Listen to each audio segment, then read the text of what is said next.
Greetings, everybody. I recently did a little video about knowledge and wisdom, which got quite a few reactions, actually, which was brilliant. And I wanted to talk about Gurdjieff and what he says about knowledge, especially since this coming weekend is the anniversary of Gurdjieff's death. I've got a little surprise video coming up, which I might put as premiere. Anyway, that's for the weekend. Now we're talking about knowledge. And I wanted to remind us of one of Gurdjieff's quotes. The level of a man's knowledge depends on the level of his being, which is very important. Our being, what is our being? Where is our being? How are we being? And that level of the knowledge comes along with that. You know, if we're acting quite low down in our lower centers, then our knowledge will be of a lower constituency. But if we're working in our higher self or being more balanced and centered, all three centers together, we will receive that higher knowledge, or definitely a knowledge that we can turn into wisdom that will come in a more of a truth, a more of a pure way. So it's how we're being. What is our being doing? And I also wanted to do another little quote that I found of his, where he talks about man's possibilities are very great. You cannot conceive even a shadow of what man is capable of attaining. But nothing can be obtained in sleep. And I was talking before, which is what caused a few people to get in touch about how we're waking up. And it was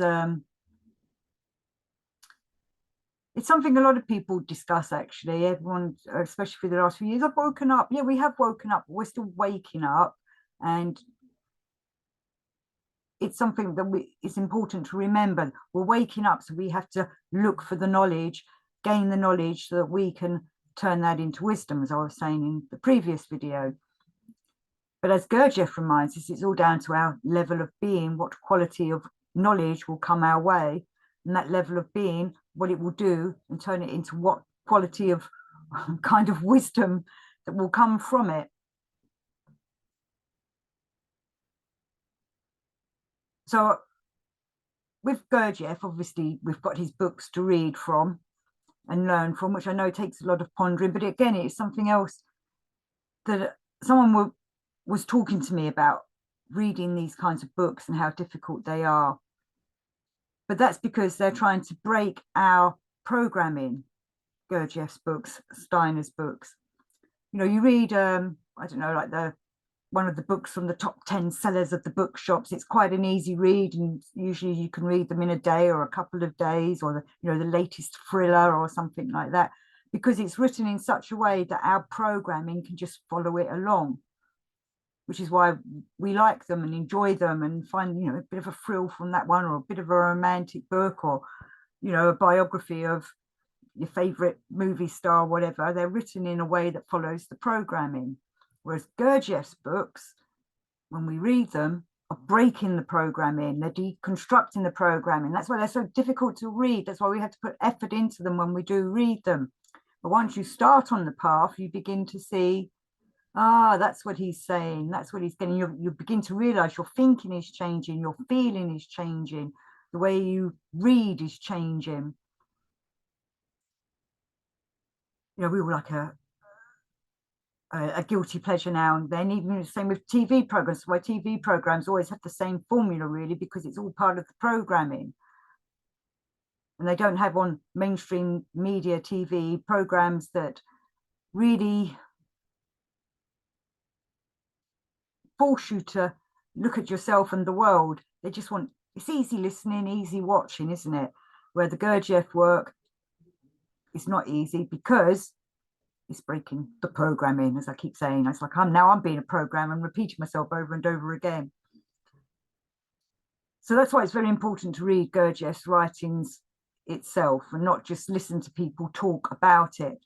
I remember Russell Brand once saying about how he knows so much because he reads books about books. I know a lot of people that read books about Gurdjieff, which is great, and obviously if you're starting out with Gurdjieff, you do read the Spencer's In Search of the Miraculous first, and then come to the Gurdjieff writing. It's definitely an easier step. But once we start reading the Gurdjieff writing itself, that should be working on us. And there is an I inside you and inside me, inside of you, that wants to do this work, and that I will start paying attention and doing the work. Though things will try and distract us, and there'll be other eyes inside us that'll be trying to distract you from doing the Gurdjieff work, of course, because they want an easy life. And they want to be part of the programming, part of the materialized world.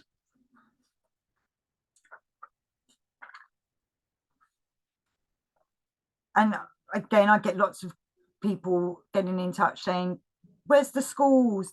Show me a school. So I'm just going to read this little quote from Ouspensky, where Gurdjieff is talking to him. So this is Gurdjieff talking about the fourth way. 2,000 or 3,000 years ago, there were other ways which no longer exist. And the ways now in existence were not so divided. They stood much closer one to one another. The fourth way differs from the old and the new ways by the fact that it is never a permanent way. It has no definite forms, and there are no institutions connected with it. It appears and disappears, governed by some peculiar law of its own. The fourth way is never without some work of a definite significance, is never without some undertaking around which and in connection with it can alone exist. When this work is finished, that is to say, when the aim set before it has been accomplished, the fourth way disappears. That is, it disappears from the given place, disappears in its given form, continuing perhaps in another place in another form. Schools of the fourth way exist for the needs of the work that is being carried out in connection with the proposed undertaking. They never exist by themselves as schools for the purpose of education and instruction. Now that makes it sound like, oh, the fourth way is going to disappear. And as he was saying that earlier, there were other teachings that have disappeared over time or gone underground and perhaps reappeared in another form later on, but they're still giving the same message. And that will probably happen. I prefer to call it the Gurdjieff work, but I know he used the fourth way term a couple of times, but they're normally in the Ouspensky books. And for those that can't remember what the fourth way is, you know, it's like we've got the way of the fakir, the way of the monk, the way of the yogi. They're three ways that many people, one of them, they try one of them ways. Well, he's bringing the three together, which is the fourth way of the three working together on ourselves, working with our three centers, our mind, our emotions, pointing to my solar plexus, and our bodies, our movement, our physical being. So fourth way will come and go and come under different names in the future. It's not going to disappear straight away or in the immediate future because it's still quite relevant. And it was only, 1949 Gurdjieff himself passed away or went on to the higher realms, let's hope. And so it's still needed today. So that's why it's still out there. That's why the books are now more available. You don't have to go and find a Gurdjieff teacher or school to join, though. If you can find one, do it. Go and find one and try it out for a while. Just don't get stuck in a mechanical way of doing the same thing over and over again for years and years in the same class. If it's not doing different exercises, then you have to go and find different ways of doing the work. Don't make it mechanical. That's one of the most important things of the Gurdjieff way. Once it becomes mechanicalized, it won't work in you. We have to be on the ball all the time of what it's doing. If we start seeing, oh, yeah, I'm getting a bit robotic with this exercise, we do a different exercise, or we read a different part of Gurdjieff's writing. And obviously he talks about in all and everything in that introduction. We have to read it 3 times at least. The first time as a newspaper, the second time as if you're reading it to someone else, the third time to fathom the gist. And these different ways of reading it will bring different revelations to you from the book, which is all very important as well. And of course, there's his second book, Meetings with Remarkable Men, where he's talking about the remarkable men that helped him in his life. And hopefully you are finding remarkable men and women that are helping you follow along and continue your work. Just watch out for any like gurus or misleaders or egotistical teachers. And Meetings with Remarkable Men, Gurdjieff talks about going and finding a school. So I'm just going to read a little bit from that. So he discovers this. He discovers an old map that shows him places like there's a pre-sand Egypt map. Which where is that? Where's that disappeared to? I'd love to see that. But these maps, it also helps him find his way to a secret school, a mystery school, which is called the Sarmung Brotherhood. In Sarmung, their symbol is the bee. The bee has so many connotations. You know, we want to be busy as a bee doing this work. Anyway, so he's talking about the Sarmung Brotherhood. What struck us most was the word Sarmung, which we had come across several times in the book called Mekavat. This word is the name of a famous esoteric school, which, according to tradition, was founded in Babylon as far back as 2500 BC, and which was known to have existed somewhere in Mesopotamia up to the 6th or 7th century AD. But about its further existence, one could not obtain anywhere the least information. This school was said to have possessed great knowledge, containing the key to many secret mysteries. Many times had Pogassian and I talked of this school. Pogassian's his friend that he's hanging out with during Meetings with Remarkable Men, looking for the schools. Many times had Pogassian and I talked of this school and dreamed of finding out something authentic about it. And now suddenly we find it mentioned in this parchment. We were greatly excited. But apart from its name being mentioned, we discovered nothing else from this letter. We knew no more than before when and how this school arose, where it had existed, or where it might even still exist. And this is what we're all going through, isn't it? You know, where are these secret schools that we can go and join? And they move about. You know, once they've been a certain place for so long, something happens that makes them move to somewhere else. You know, I've had people speak to me about maybe that's why there's all these wars going on in Afghanistan a few years ago, because that's where Gurdjieff mentioned one was. You know, are they looking for the secret schools? Are they now looking for them in the other places that war zones are going on? You know, is that the real agenda? If you should come across a mystery school, get in there and learn from it. But Meetings with Remarkable Men also talks about other people that influenced him and helped him on his path. And my show for Gurdjieff's Death Day this weekend is all about Meetings with Remarkable Men and Peter Brooks, and the film, of course, you know, Meetings with Remarkable Men. And he talks, I just wanted to end with one that was about his dad, his father, who was a very important person to him. Where is it? So he's talking about his dad. Since the first such man I knew, whose influence left its trace on the whole of my life, was my father, I shall begin with him. There stands out in my memory all the grandeur of my father's calm and the detachment of his inner state in all its external manifestations throughout the misfortunes that befell him.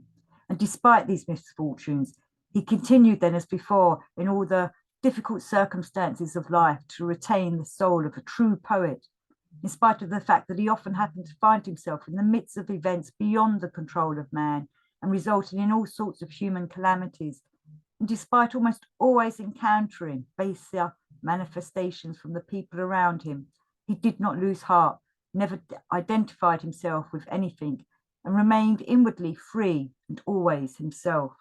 What fabulous words. This is something we have to do. Never lose heart, never be identified, which is also a major exercise in the Gurdjieff work, and be free and true to ourselves.